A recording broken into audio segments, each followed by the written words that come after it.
Welcome, friends. James Corbett here, CorbettReport.com. And this week on Propaganda Watch, I have some very disturbing information for you about an existential threat to the human species itself. I'm talking, of course, about global warming. Now, as you may or may not know, global warming is the process by which greenhouse gases Excuse me. I'm sorry, I'm just getting this in right now. Global warming is now known as climate change. Now, as I was saying, climate change is the process by which climate... Sorry. What? I'm sorry, I'm now being told that it is called climate weirding. And climate weirding is the process by which the climate begins to get weird because of...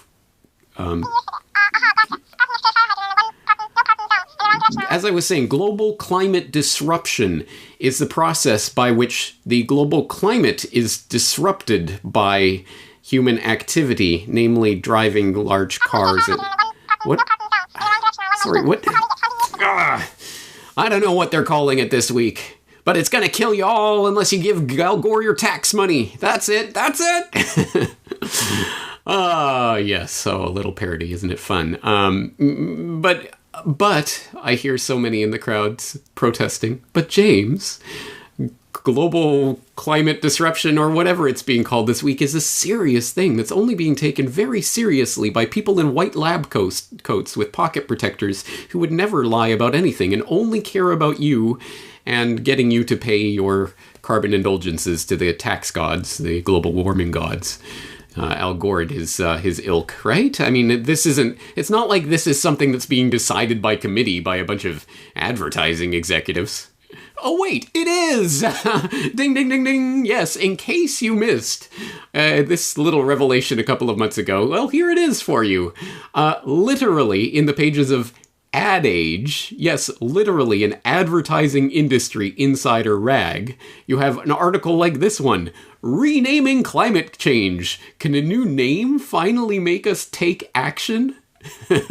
Yes, literally advertising executives are pondering how best to rebrand climate change to better motivate you to get on board and go along with the script and give your tax money to the weather gods. This article goes on to say, as a professional namer... Oh... Imagine putting that on your resume. As a professional namer, I create names for companies, products, and services. After the global climate strike this past September, I found myself thinking about terms climate change and global warming. Are these scientific terms too neutral? Do they do enough to grab attention and inspire people to take action? Scientific terms often fail to resonate in meaningful ways. In the early 1900s, for example, no one heard of the hypothesis of the primeval atom.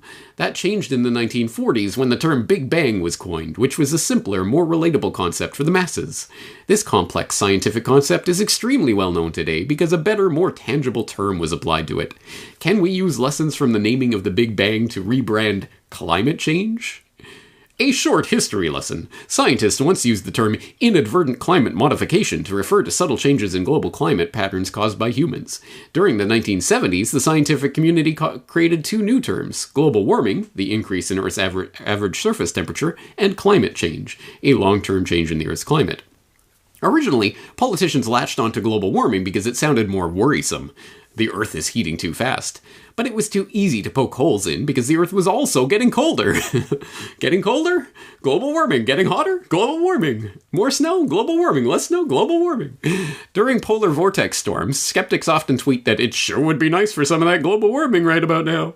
Politicians then pivoted to climate change. This concept was less easy to deny, but also less compelling and less actionable. Yes, less easy to deny because literally no one denies that climate changes. Literally no one. So what is the debate really about? Why is it that is never put forward? Anyway, this leads me to wonder, is there a better way to convey the urgency of this situation while also encouraging folks to take action? Could the tools of branding and brand naming create a more resonant, powerful name? Our naming team... Our naming team decided to give it a whirl, but first, we set some parameters and guideposts as we would with any brand name project. Reach. The new name needs to speak to a global threat affecting 7.5 billion humans. As such, our global team of namers from London, New York, San Francisco, and Shanghai developed these new names. Audience. The brand needs to reach an audience that isn't trained in scientific terms. We need these folks to understand the severity of what's happening to their planet and inspire them to make more eco-friendly life choices and pro-climate choices at the ballot box. Oh my god, it's explicitly a political thing. Message. There are many possible themes, tones, and styles of names to explore. The name could signal hope, fear, or change. It could be a call to action, be more descriptive, or use familiar metaphors that emotionally connect us to the issue. With all of this in mind, our teams of wordsmiths developed the following names for climate change. Global meltdown, global melting.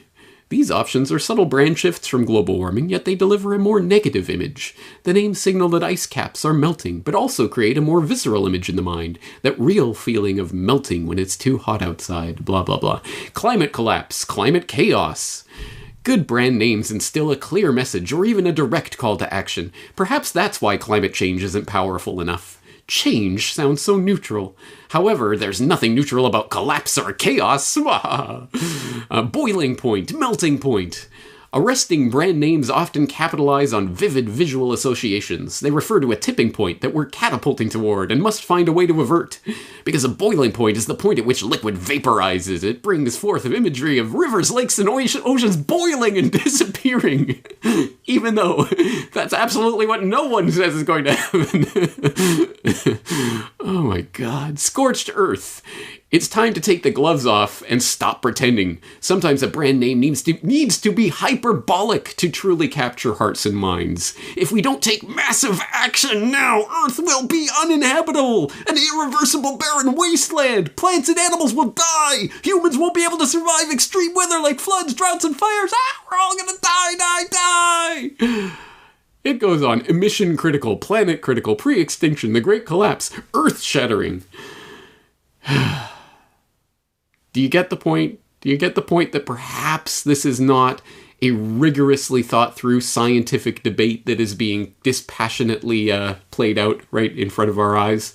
Do you think there might be a little bit of manipulation going on by literal ad execs trying to come up with better ways to manipulate you into action? More eco-friendly lifestyle choices and ballot box choices. It couldn't be any more blatant. Now, one of the funny things about this is that, I don't know what Ad Age is thinking, but this rebranding has already taken place. For those who don't know, there already is a new brand name for the global climate disruption, weirding, whatever you want to call it. It is now called Climate Emergency. That is the one that people have decided on. A point that was pointed out as I talked recently to Mark Morano. Well, if you go back in terms of late 1980s, and I did this for my film, Ted Koppel, Nightline, all the network news, when James Hansen testified in 1988, they referred to it as the greenhouse effect. And that's one of the things they kept repeatedly calling it. So we called it that. Then we called it global warming throughout the 90s. And then they started calling it climate change. I was actually in Bali with John McCain's top aide at a UN climate summit. By the way, 4-star hotel, actually 5-star hotel on the beach with luau's every night for for being part of the UN conference.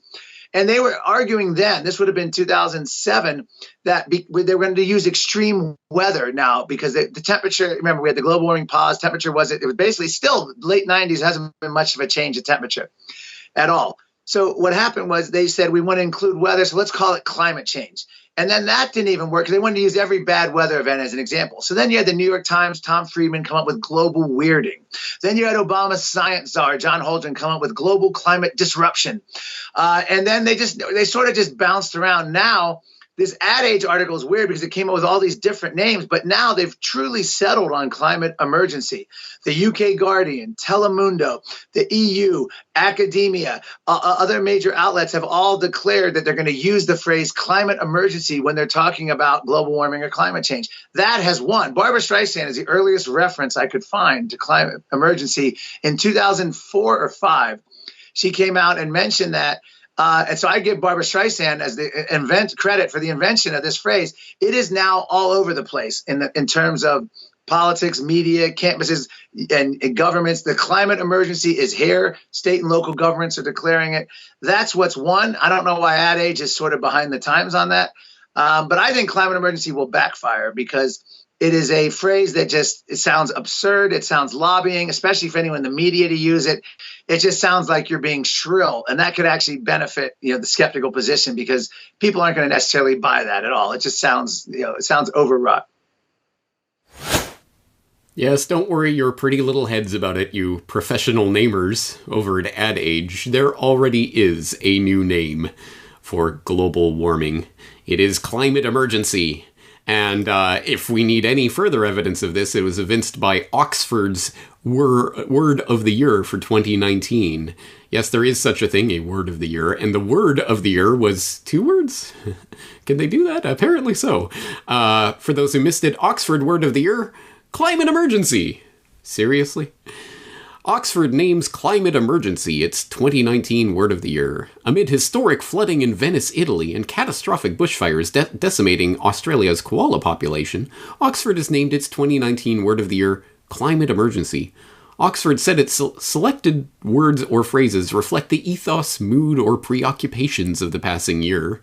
And this year, heightened awareness of climate science and its implications have generated tremendous debate. Previous words of the year include toxic, youthquake, post-truth, and vape. And in 2015, face with tears of joy emoji. Thanks, Oxford.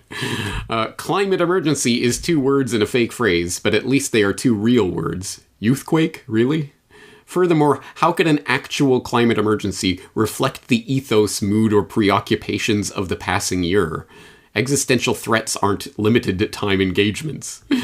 Which just goes to show the stupidity of all of it. But it is ultimately about branding, and it is about putting the right name on it. So let's not poo-poo this entirely.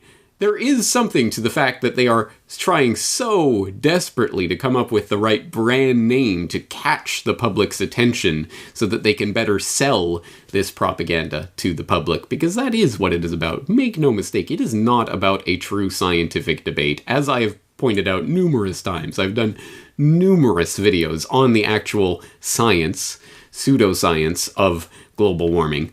But it always comes back down to, well, but why would the scientists lie? Okay, well, here's the literal bajillions of dollars in funding that goes into this side of the debate. Oh, but it's about science. They don't care about money. No, but here's the science. But why would they lie? But it's about the money. Anyway, people have already made their minds up precisely because their attention has largely been captured by the very brands and the names that have been used to conjure this fear in their minds. The inconvenient truth of Al Gore, right? Anyway, this is where we have arrived at in 2020, where it is now climate emergency, I guess, if you want to be au courant with the latest buzzwords. I think I'll still refer to it as the debunked science of global warming, because that's precisely what it is, but you do you, I'll do me, and we'll leave the rest to the professional namers over at Ad Age. For the Corbett Report, James Corbett, CorbettReport.com.